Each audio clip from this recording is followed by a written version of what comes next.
Okay, sa muli po, magandang hapon sa ating lahat. Magandang araw sa ating mga kaibigan, mga kapatid. Saan mo kayo naroon, saan mo kayo maabot ng ating pong pag-aaral ngayong hapon, ay aking binabati po ng magandang hapon o araw sa ating lahat.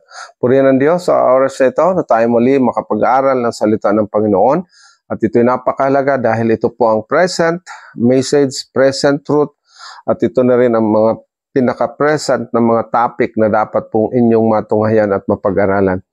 So ngayon ay ang ating pag-aaral patungkol pa rin po sa 144,000. Ulit-ulitin po natin to dahil napakahalaga po ito. At bago tayo magpasimula, tayo manalangin muna. Nagabayan tayo ng banal na espiritu na atin pong maunawaan ang atin pong pag-aaralan.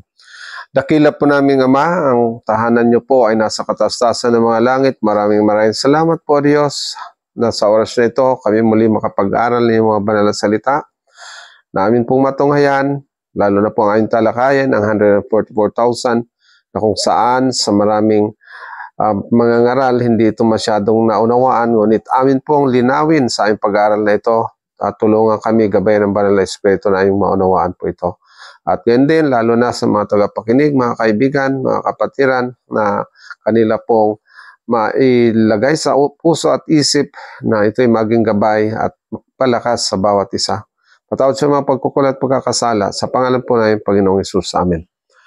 Okay, ang atin pong pag-aaralan muli, ang 144,000, na napakahalaga po itong topic na to.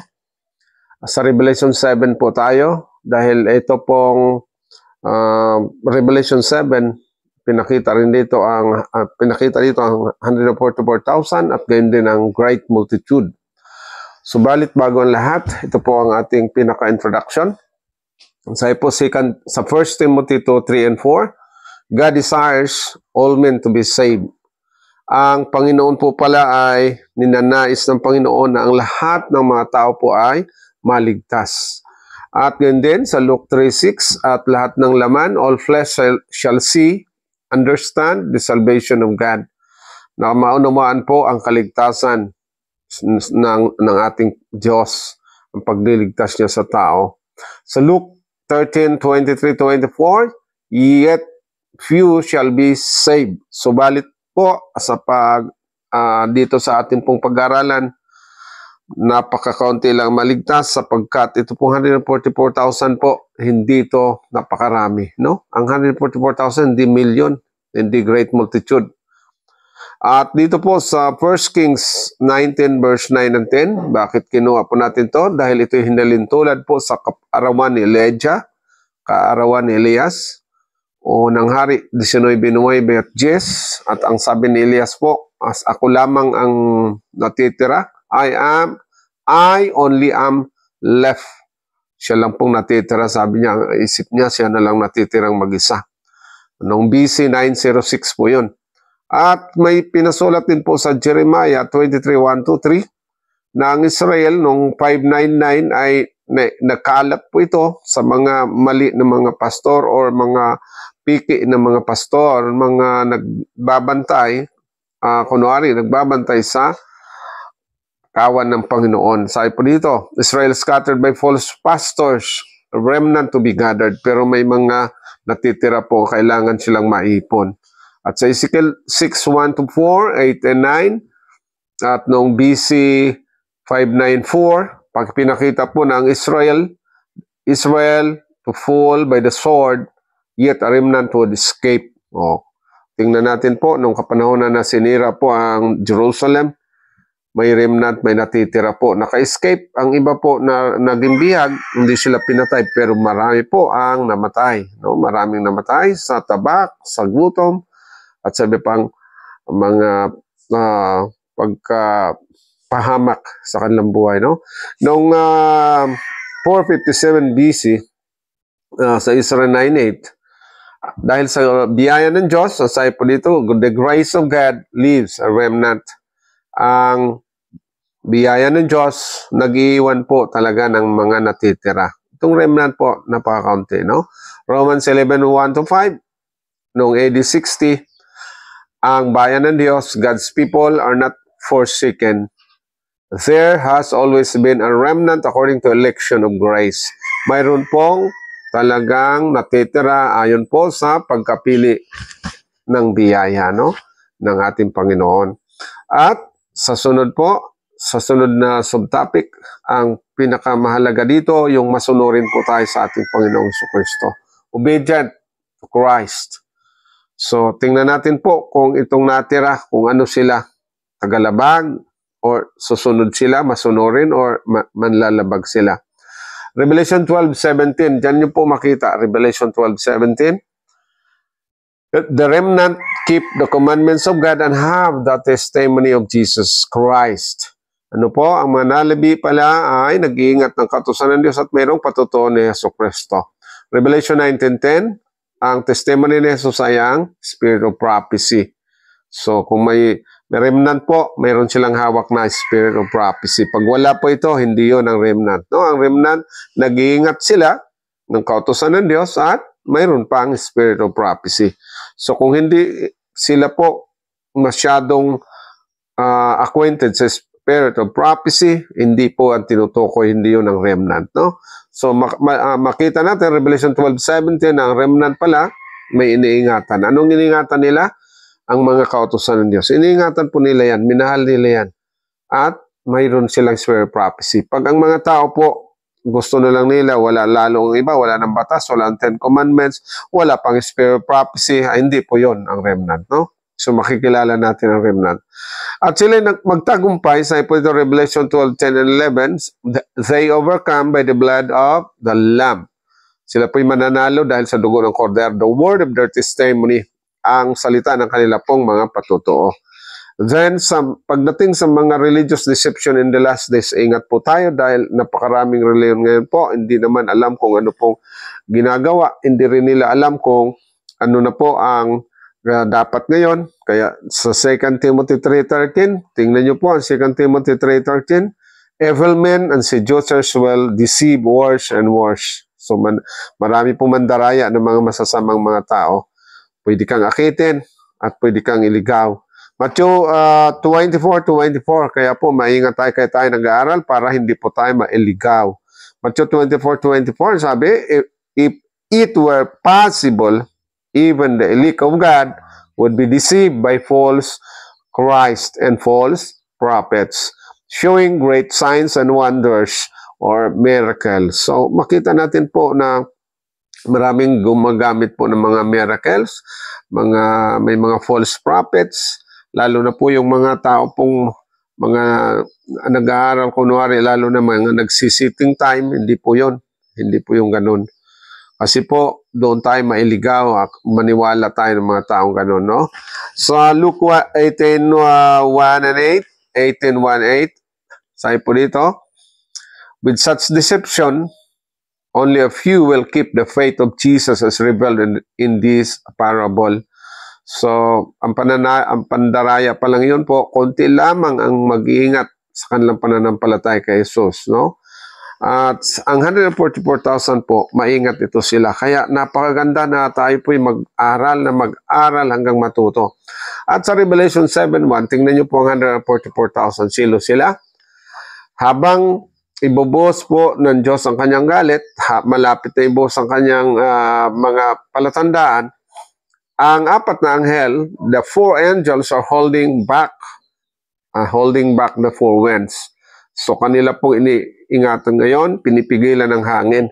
At lalo ang Armageddon, ang gera. At ang sabi po dito sa Revelation 7:2 and 3, the winds, ano po ang kahulugan ng winds? Ito po pala ay all-out war, wherever it might occur in the world, are to be held back until the angel seals God's people in their foreheads with the seal of the living God. So itong mga kaguluhan po, pinipigilan pa ito ng mga anghel hanggang sa ang bayan ng Diyos matatakan po sa kanilang mga noo. At itong tatak na ito, tatak ng buhay na Diyos. Atin po pag-aralan itong tatak ng buhay na Diyos, napakahalaga po. Na ano itong tatak ng buhay ng Diyos? The 7-day Sabbath is the seal of His authority. Ang Sabat po, ang tatak ng buhay ng Diyos. Bakit Sabat? Dahil po ang Sabat, sa Ten Commandments, tingnan nyo po ang Sabat, kinumpleto ng Diyos.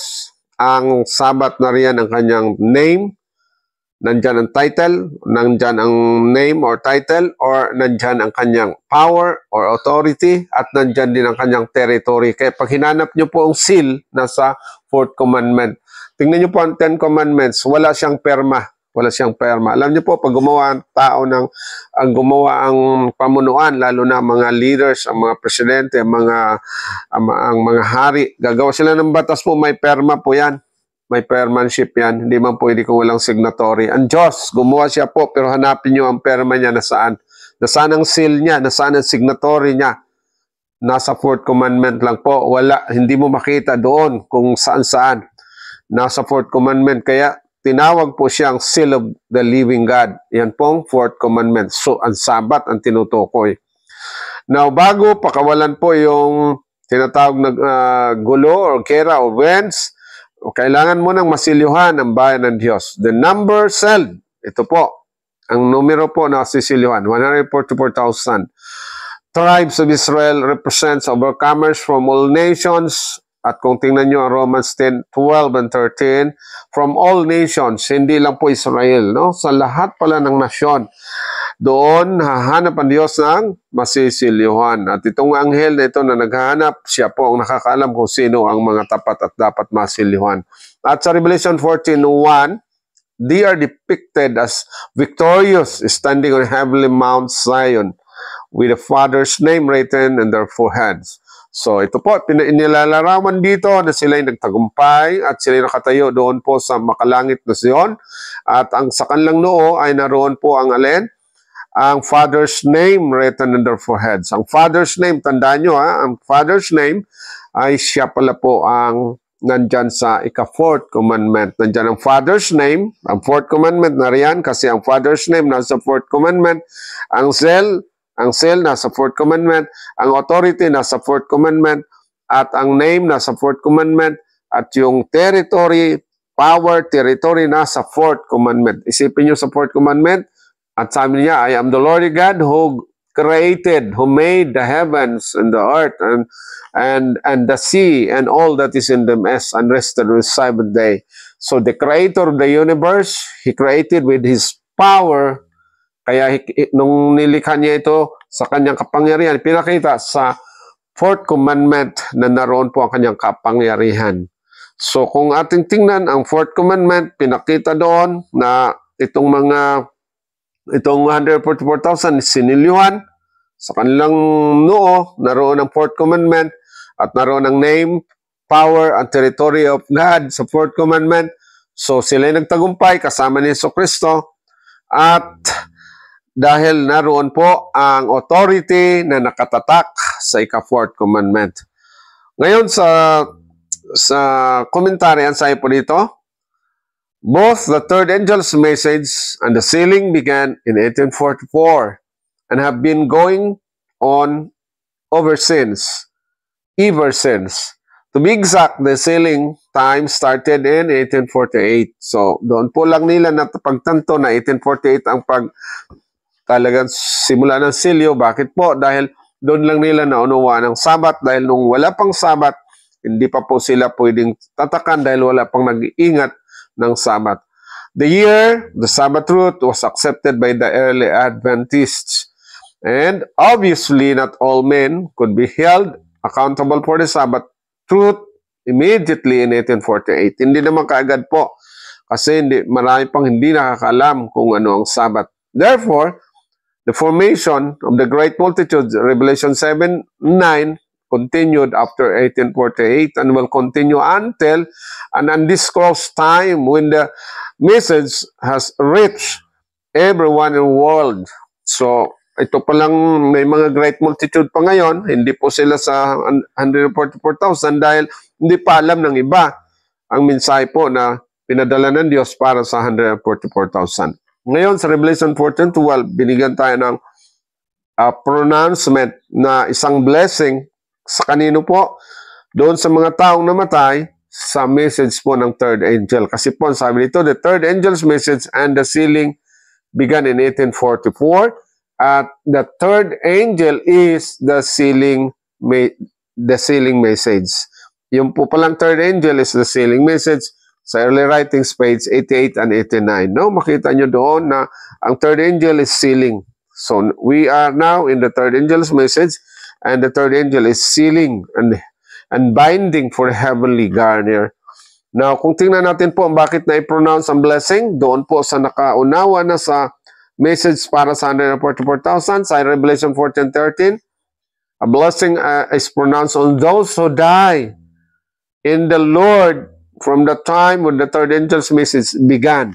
So doon lang po yung blessing pagka namatay sila na doon na sila sa third angel's message tapos nagpahinga, doon po ang blessing sa kanila. Kasi ang sabi po dito, those who have died in the faith of third angel's message will be part of the 144,000. Ano po? Sino man palang mamamahinga, mamatay sa pananampalataya sa katlong anghel, ay sila'y kabahagi po ng 144,000. Ito yung hindi na alaman ng marami ngayon, na akala ng iba, yung namatay, hindi na sila kabilang. Kahit pa sumunod ka sa message po ng third angel. Alam niyo po, itong message ng third angel, kailangan nating alamin to dahil napakahalaga po nito. At inyo pong tingnan ang Daniel 12:2. Yan, sa Daniel 12:2. Makita niyo po ang Daniel 12:2 and Revelation 1:7. Yan dalawang Bible text na yan. Diyan nyo makita kung ano po nakasaad. At ang sabi po dito sa Daniel 12:2, dyan pala nilagay ang message po ng third angel. Those who have died in the faith of the third angel's message will come forth in the partial resurrection during the seventh plague. So doon po sa seventh plague, mayroon tinatawag pong partial resurrection na tinawag din po ito sa Spirit of Prophecy ng spatial resurrection, na ito po hindi nila masyadong nalaman. Marami pong hindi nakakalam nito na mayroong spatial resurrection. Sino pong ma-resurrect? Yung pong nakarinig lang ng message, ng third angel's message, nagtapat sila, may pananampalataya sila kay Jesucristo, namatay sila mainga, at sila naman ay ma-resurrect sa spatial resurrection. Yan po ipinakita sa Great Controversy 637. No? Sabi po dito, all who have died in the faith of the third angel's message come forth from the tomb glorified to hear God's covenant of peace with those who have kept His law. Eh, yun po pala yung napakaganda. No? Pag namatay tayong tapat ngayon, kabilang pa rin po tayo sa 144,000. At tingnan nyo po ang Revelation 1:7, they will be resurrected also. Yung pong pumatay kay Jesus, yung pumatay noon, at the same time as a special class of wicked who are to see the Son of Man coming in the clouds. Tingnan nyo po ang Mark 14:62. So, sa Revelation 1:7, yung palang pumatay sa ating Panginoong Jesucristo, mabubuhay sila sa special resurrection, special class sila ng mga makasalanan, ng mga wicked. Ngunit sila lang po ay papakita, kailangan makita lang nila na darating ang anak ng tao. Now, ito po ay pinakita sa Revelation 1:7. No? Revelation 14:2 and 3, the 144,000 sing a new song, and this is a song that of their experience that only they can sing. Sila lamang pong makapag-awit dahil itong Song of Moses and Song of the Lamb, a new song, at tinawag ito sa Revelation 15:3, it is called the Song of Moses and the Lamb. Ang ibig sabihin po, it is a song of experience and deliverance and a song of victory. Ito lang po ang 144,000 ang mananalo. Victory saan? Saan po sila maging victorious? Doon po sila maging victorious sa halimaw or sa hayop na tinatawag po sa Revelation na mark of the beast. Sila victorious doon sa marka ng hayop. Hindi sila magpapailalim. At ang sabi po dito, Revelation 14:4, they are not defiled with women. Hindi sila nadumihan ng mga babae. They have no connection with the war, with the church. Doon po sa Babylon, sa Revelation 17:5, ang tinutukoy po dito is the Romish Church. And her daughters, the harlots, the apostate Protestant churches. So, pati Protestant pala po, kasama sila sa harlots. Pero ang mother of harlots, yun po ang Romish Church. At ang Protestant churches, sila po ang mga daughters of the apostate church. At kung tingnan natin, hindi sila po pwedeng magkaroon ng connection doon. Dahil, number 2, sabi po dito, they are virgins. Sila po ay mga malilinis. They carry the pure doctrine. Bakit virgin ang sinasabi? Dahil po, hindi nila hinaluan ng mga superstitious belief, ng mga tradisyon, ng mga pananampalataya na hindi galing sa Biblia. No? Hindi nila hinaluan yon. So, they are virgins. Now, number 3, they follow the Lamb or they follow Christ wherever He goes. Ito yung napakaganda po na hindi natin alam. Hindi alam ng napakarami na si Jesucristo kung saan man siya pumaroon, nasundan nila siya. So, si Jesus hindi lang nasundan nung narito siya po sa lupa. Nung umakyat siya sa langit, nasundan natin siya. Pagpasok niya sa holy place, hanggang most holy place, nasundan doon. Kaya po, yung Day of Atonement, lalo na po ang pagbukas sa Ark of the Covenant, nasundan nila yon. Nakita ang Sabbath, 10 Commandments, ang mana, lalo na ang mana, ang rod of Aaron, nakita nila yon. At doon makita natin po, nasundan nila wherever He goes. Ang sabi po dito, saan man siya pumaroon. And it is taught that they will occupy a special place in eternity, serving Christ in the temple and accompanying Him from world to world. Ito yung napakaganda po, kahit saan palang mundo sila'y sasama. Kasi sila lang po ang 144,000, mamamasyal sila world to world. No? Ito yung napakaganda. At ano pong sinabi dito? Nasundan nila si Jesucristo. By faith, nasundan natin si Jesus sa most holy place. Kaya po yung mga nakakita ng mana ngayon, ang ibig sabihin, vegetarian, health reform, nasundan nila si Jesus na naroon, binuksan na ang health reform. Nasundan nila ang Rod of Aaron, yan ang authority of the church na walang magre-rebelde sa Panginoon. At hindi kagaya po noong 1951, may nag-rebelde noong 1951 dahil ang rod represents the authority of God na ibinigay po sa mga leaders. So, nasundan nila ang rod of Aaron. At ang sabi po dito, they are the redeemed from among men and are first fruits unto God, being saints who are alive when Jesus comes. And they will be first to behold Him. Ito yung napakaganda dahil sila'y tinubos sa gitna ng mga tao, sila'y pinakaunang bunga. Alam nyo po, pag sinabing unang bunga, unang harvest. Pag unang bunga, unang mo siyang ma-harvest. Pag nag-harvest na ng mga kaluluwa, ang unang titipunin po, ito ang 144,000. So, ang great multitude po, hindi sila ang unang titipunin. Tinawag sila na first fruits, first harvest, first gathered souls. Sila po yun, ang 144,000. Kaya hindi po ang great multitude.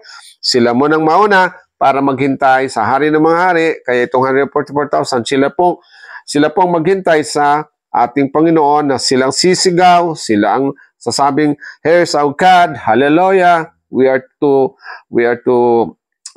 be glad and happy because He is coming in the clouds of heaven. Yung po palang sisigaw ng ganun, yung Isaiah 25:9, 144,000 lang po yun. Hindi haluan po yun ng great multitude, 144,000 lang. Revelation 14:5, no guile, no deceit is found in their mouths, dahil magsasabi sila po ng totoo, ng tunay, and they are without fault. They accept Christ's sacrifice fully and thus are able to overcome.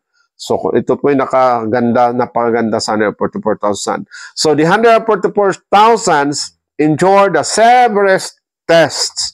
So, yung napakaganda dahil kahit sa pinakamatinding pagsubok sa kanila, sila makakapanagumpay, sila makapagtiis. Revelation 13:12 and then 15 to 17, they will face the wrath of the wicked under the mark of the beast. So, harapin po nila yung galit ng mga masasama, ilalim po sa marka ng hayop, at sila hindi pinahintulutang makapagbili.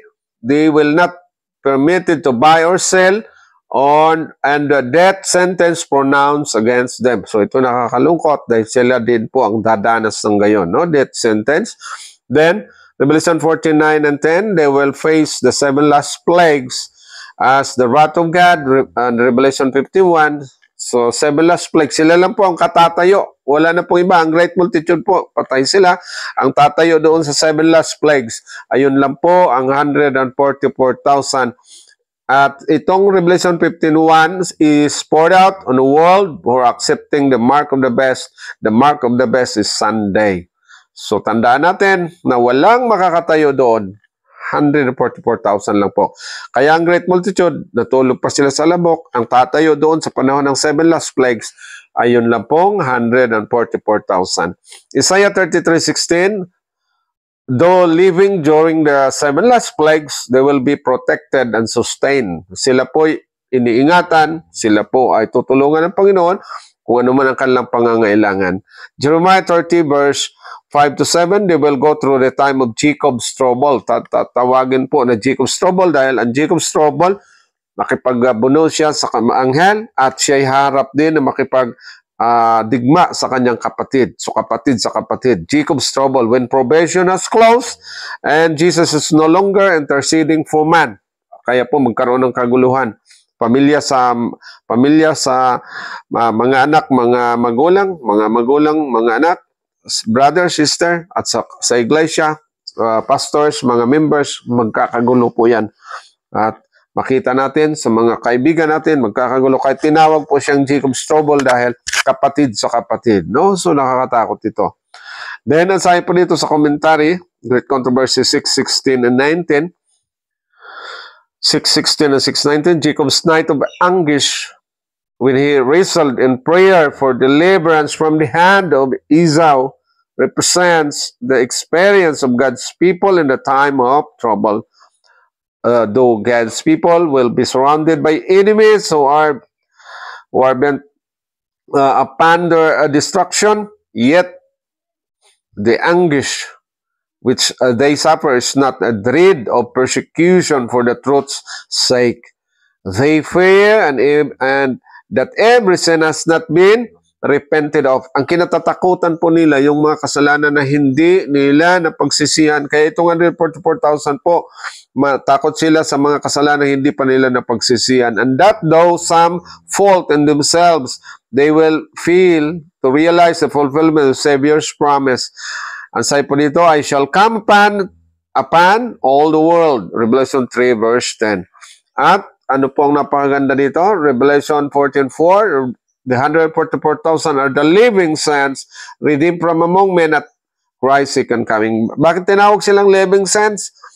Dahil sila po ang mga banal, haharap sa second coming na banal. Living saints. Bago si Jesus bababa, ang mga banal po, sila lang ang tatayo na 144,000. Hindi po tatayo ang great multitude bago si Jesus bababa. Ang tatayo lang doon ay yung mga banal, living saints na mga binuhay, yung mga binuhay na naging buhay na sa special resurrection at yung hindi dumaan ng kamatayan, kasama rin po doon. At makita natin po, ang sabi dito, 1 Thessalonians 4:17, they are those who are alive and remain when Christ shall come. So buhay sila, manatili silang buhay pag si Jesus ay darating. So buhay na sila. Darating si Jesus, buhay sila. So yan ang 144,000. Hindi po, pagdating ni Jesus, ang great multitude po kasi, darating si Jesus, nasa lupa pa. Pero itong 144,000, darating si Jesus, buhay na sila. So living saints ang tawag. And they shall not taste of death. Kaya ang akala ng iba, hindi sila dumaan ng kamatayan. They shall not taste of death. Pagdating sa persecution po, hindi sila danas ng kamatayan. Kahit patayin sila, tabakin man sila, barilin sila, hindi sila mamamatay. They shall not taste of death sa panahon po ng close of probation. Then sa Revelation 14:4, Revelation 14:1-3, victory will be theirs. Victory will be theirs. Sila po ay mananagumpay na at ipagkaloob na sa kanila ang isang regalo ng Panginoon sa second coming, na nariyan sila nakapaghanda na ang buhay na walang hanggan, naka-ready na po sa kanila, nakahanda na. No? Then, pagbaba ni Jesus, bubuhayin ni Jesus ang great multitude. Ang 144,000 naka-ready na kasi first sport nga po sila, unang harvest, unang bunga, una silang iipunin, unang igagather, at pagkatapos bababa si Jesus, igagather na naman ang great multitude. Ang great multitude, doon na po sa first resurrection. Ang tawag doon, general resurrection or first resurrection.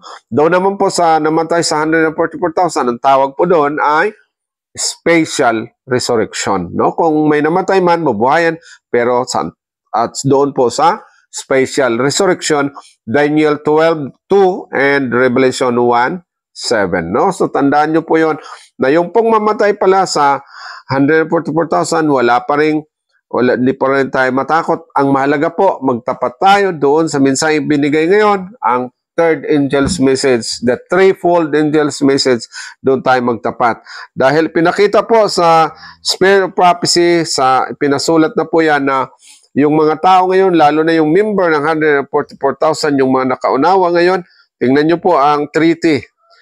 At dito nyo po makita sa treaty, makita nyo po dyan na ang Panginoon pala talaga ay pumili sa kanila ng 144,000 na may gagawin itong 144,000. Ipinakita po ang sabi dito, the true people of God who have the spirit of the work of the Lord and the salvation of souls at heart will ever view sin in its real sinful character. They will always be on the side of the faithful and plain dealing with sins which easily beset the people of God. Especially in the closing work of the church. Yan na po, napakaganda. Especially in the closing work for the church. In the sealing time of the 144,000 who are to stand without fault before the throne of God, will they feel most deeply the wrongs of God's professed people. So, mag-ingat po tayo dahil pag may mga kasalanan hindi natin na pagsisihan, baka po tatanggalin ang ating pangalan doon po sa aklat ng buhay. So, ating pagsisihan po, ano man ang ating mga pagkukulang, lalo na sa Sabat, pag-iingat ng Sabat, kaya po maghanda tayo, pag Biyernes, maghanda na tayo. Ang health reform, atin pong pagtuunan ng pansin, dahil yan ngayon, ibinigay para pala yan sa 144,000.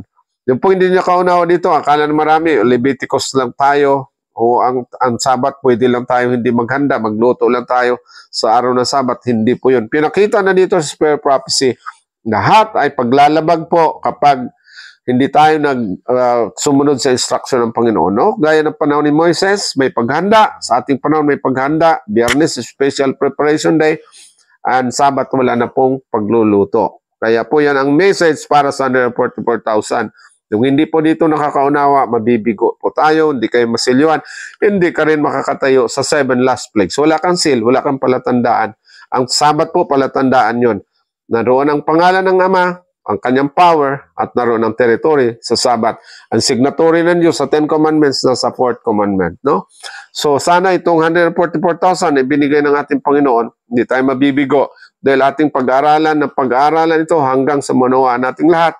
At lahat po tayo maingat hanggang sa pag-close of probation, ikaw pala, isa sa mga ginawa ng Panginoon na kasapi kasama sa 144,000. Ngayon, ang third angel's message, nagpatuloy, at yung great multitude po, yung hindi nakarinig nitong minsaheng ating narinig, yung hindi nakarinig, ay sila po, maaring kung matapat man sila doon, hindi nila naintindihan, hindi nila napakinggan, ay doon sila sa great multitude. Pero maraming mabibigo, lalo na sa mga Sabbath keepers, kasi lahat na nag-iingat ng Sabbath na mabibigo doon, lalo na mga partial observance of the Sabbath, sila nag-observe pero partial, mabibigo, hindi sila tatanggapin ng ating Panginoon. No? So, purihin Diyos sa oras ito, sana po sa kaunting pag-aaral natin, atin po itong maunawaan hanggang sa mabibless po tayo sa hinaharap na buhay, lalo na po ang glorious appearing of our Lord Jesus Christ na siya yung ating inaasam na antayin na tayo po ay magkaroon ng isang mapalad na pag-asa sa karangayon. At ang tawag po doon, tsak, na maluwalhating hinaharap. No? Sana lahat tayo, maunawaan natin to. Purihin ang Diyos, wagpalain po ang bawat isa. In Jesus' name, Amen. Manalangin po tayo. Dakila po namin Ama, maraming salamat sa oras na ito. Kami nakapag-aral yung mga banal na salita, lalo na po sa 144,000 na ito na po inyong ibinigay sa kapanahonan ngayon, lalo na sa ang threefold angels message inyo ipinadala para mahanda po kami, masilihan para sa 7 last plagues, makakatayo po kami. Doon po sa mga nagpahinga na, sa namatay po na naging tapat at nagpahinga, sila rin po ay may pag-asa sa special resurrection na ito na po ang panahon na kung saan igagather lahat, titipunin lahat ang 144,000, yung namatay at yung buhay, upang maging perfect ang number po ng 144,000. Salamat sa lahat. Pagpalain po kami at lalo ng tagapakinig, mga kapatiran, mga kaibigan, mabibless po ang kanilang paglilingkod at pananampalataya. In Jesus' name, Amen. Okay, maraming salamat po. God bless. Sa sunod muli.